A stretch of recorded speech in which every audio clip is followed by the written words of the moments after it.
하나님 말씀 누가복음 4장 16절로 19절 교독하시겠습니다.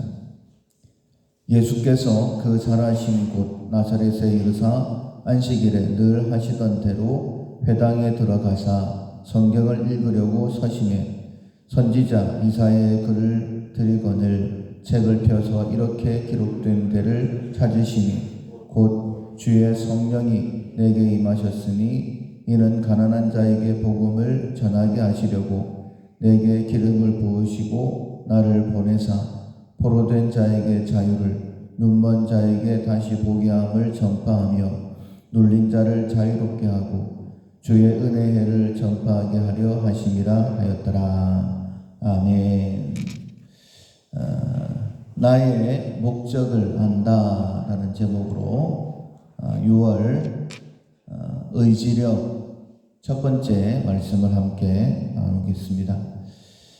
의지력은 우리가 한 달 동안 훈련해야 될 품성인데 하나님의 뜻을 하나님의 때에 이루어드리려는 노력을 가리킵니다. 여러 가지 우리가 하겠다라는 것을 의지다라고 얘기를 하는데 특별히 6월 한 달 동안에는 하나님의 뜻을 하나님의 때에 내가 반드시 이루어드리겠습니다. 그런 마음과 그런 노력이 이번 한 달 동안 우리에게 훈련되어지기를 소원합니다. 첫 번째 실천사항은 나의 목적이 무엇인가? 나는 왜 지금 여기 있지? 내가 무엇을 해야 되지? 생각을 해보고 그 일을 하려고 하는, 분명히 하나님께서 나를 여기에 두실 때는 하나님의 목적이 있을 텐데 우리가 하나님의 경영, 하나님의 계획, 섭리 이런 말을 참 자주 합니다. 그리고 하나님의 부르심에는 후회하심이 없다. 이런 믿음도 가지고 있는데 분명히 하나님께서 나를 여기에 두셨을 때는 그 목적이 있을 것이다. 그 목적이 무엇인지를 아는 것이 첫 번째다라고 말씀드릴 수 있습니다. 교회 여러 곳곳에 화분들이 참 많이 있습니다. 그냥 잎을 보려고 하는 그런 화분도 있고 꽃을 보려고 하는, 그리고 열매를 거두려고 하는 그런 화분들도 있습니다. 깻잎이나 아니면 방아나 바질이나 이런 것들은 잎을 보려고 하는 것이 아니라 잎을 먹으려고 하는 것이죠. 그리고 고추나 이런 것들은 열매를 따먹기 위해서 키우는 것들입니다. 그리고 그런 목적으로 키우는 것들도 있고 강대상에 올렸으면 좋겠다라는 마음을 가지고 키우는 것들도 있습니다. 다른 것들은 화분을 그냥 맞추지는 않습니다. 그냥 큰 것, 그냥 큰 크기에 따라서 심어놨는데 강대상에 올리기 위한 거는 양쪽으로 놔야 되기 때문에 화분까지 맞춰서 이렇게 심어 놨습니다. 우리가 화분을 심을 때도 꽃을 키울 때도 목적에 따라서 키우고 그 목적을 다하게 되어지면 뽑아버리든지 치우든지 이렇게 하게 되는 것이죠. 예수님께서 무화과 나무의 비유를 말씀을 하시면서 이제 한 사람이 포도밭에 무화과 나무를 심었습니다. 목적은 한 가지죠. 무화과 열매를 거두기 위함이었습니다. 그래서 가장 좋은 곳에 무화과를 심었는데 3년이 지나도록 무화과를 맺지를 않았어요. 그때 주인이 포도원지기에게 이야기합니다. 이것을 내가 심어둘 이유가 뭐가 있느냐? 그냥 뽑아버려라 라고 이야기를 하죠. 그것처럼 목적을 다하지 못한다라고 한다면 쓸모가 없는 것이고, 특별히 무화과 나무를 심을 때에 포도원지기는 가장 좋은 곳에 심었을 뿐만 아니라 3년 동안 정성을 다했을 것입니다. 목적을 다하지 못하면 폐기처분이 되는 것이죠. 우리의 삶도 마찬가지입니다. 분명히 하나님께서 우리에게 귀한 생명들 그리고 시간들을 허락해 주셨어요. 이제 6월 1일이고 6월의 한 달을 살아가게 될 것입니다. 하나님께서 오늘 분명히 나를 한 곳에 두실 텐데 그 목적이 무엇인지를 잊어버리고 살아간다면 분명히 책망을 받게 될 것입니다. 이사야서에 있는 말씀처럼 우리가 부름받은 첫 번째 목적은 하나님을 찬송케 하기 위함입니다. 찬송이라는 것은 우선은 노래니까 즐거움이죠. 나의 삶이 하나님의 기쁨이 되게 하시기 위해서 하나님께서 천지 만물을 지으시고 보시기에 참 좋다, 보시기에 좋다, 그리고는 모든 것을 보실 때에 심히 좋았다, 이렇게 말씀을 하셨죠. 그러니까 하나님과의 관계 속에 있을 때는 보시기에 좋은 거예요. 아담과 하와도 에덴 동산에 살 때 그렇게 행복할 수 없었을 것입니다. 그런데 하나님을 떠나고 불순종함으로 그 목적을 잃어버렸을 때에 하나님도 슬퍼하시는 것이죠. 아담과 하와의 삶도 비참하게 고통 중에 떨어지게 되는 것입니다. 하나님께서 우리를 다시 불러주셨어요. 그것은 우리를 회복시키시고 우리의 행복한 삶을 통하여서 하나님의 이름을 높여 찬양하게 하기 위함입니다. 우리가 어떻게 해서 복음을 힘있게 전할 수 있을까?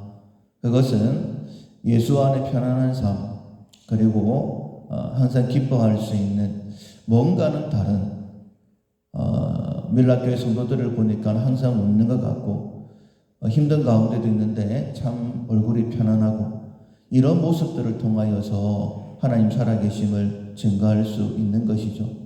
하나님께서 우리를 오늘 어디에 두셨다라고 한다면 그렇게 기뻐하고 즐거워하면서 하나님을 찬양하면서 하나님을 증거케 하기 위하여 우리를 거기에 두신 것 아니겠습니까? 나의 목적은 하나님의 이름을 높여 찬양하는 것이다 라는 사실을 다시 한 번 더 마음에 새기고 오늘 하루의 삶을 살아야 될 것입니다. 오늘 본문에 보면 예수님께서 회당에 들어가셨을 때에 이제 이사야서의 말씀을 이제 들고 한 부분을 펴서 읽었는데 이런 말씀이 있죠. 18절에 보면 주의 성령이 내게 임하셨으니 이는 가난한 자에게 복음을 전하게 하시려고 내게 기름을 부으시고 나를 보내사 포로된 자에게 자유를 눈먼 자에게 다시 보게 함을 전파하며 눌린 자를 자유롭게 하고 주의 은혜의 해를 전파하게 하려 하심이라. 예수님께서 왜 이 땅에 오셨는지 그 이유를 분명히 말씀을 하십니다. 무슨 일을 위해 오셨느냐? 포로된 자에게 자유를 눈먼 자에게 다시 보게 함을 전파하며 눌린 자를 자유롭게 하고 주의 은혜의 해를 전파하게 하려 하심이라. 분명히 본인이 해야 될 일을 아셨죠. 그것을 복음이라고 이야기를 하고 그 복음을 전하게 하시기 위해서 성령께서 예수님께 임하셨다 라는 사실을 분명히 알고 우리가 잘 아는 것처럼 예수님의 공생애는 3년밖에 되지를 않습니다. 그리고 예수님의 마지막은 십자가에 달려 돌아가시는 비참한 최후의 모습이죠. 그러나 어떤 삶을 살아야 되는지 예수님 당신 자신의 삶의 목적이 무엇인지를 정확하게 아셨기 때문에 짧은 생애였지만 비록 십자가에 달려 돌아가시는 그런 비참한 모습이었지만 십자가 위에서 당당하게 선언하십니다. 다 이루었다. 우리가 함께 읽었던 복음을 증거하는 그 모든 일들을 예수님께서 왜 성령께서 임하셨는지 그 이유를 예수님께서 다 이루셨다라고 선언하시는 것입니다. 우리도 마찬가지입니다. 의지력, 하나님의 때에 하나님의 뜻을 우리가 이루어 드려야 될 텐데 그러려고 한다면 하나님께서 오늘 왜 나를 여기에 두셨을까? 나의 삶의 목적을 분명히 알아야 되는 것이죠.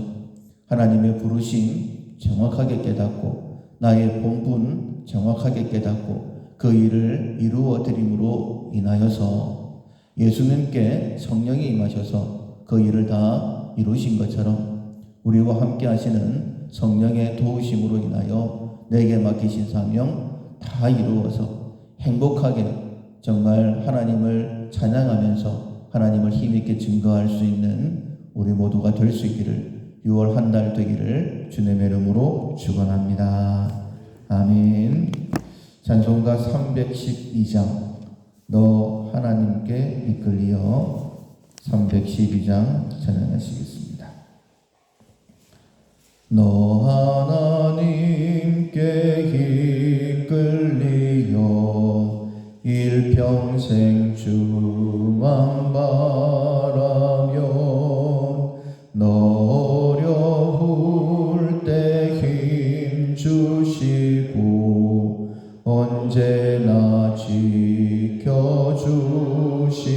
지켜주시리 주 크신 사랑 믿는 자 그 반석 위에 서리라 너 설레는 맘 가다듬고 희망 중 기다리면서 그 은혜로신 주의 뜻을 사랑에 만족하여라 우리를 불러주신 주 마음에 소원하신다 주 찬양하고 기도하며 내 본분 힘써 다하라 주 약속하신 모든 은혜 내게서 이루어지리라 잠되고 의지하는 자 주께서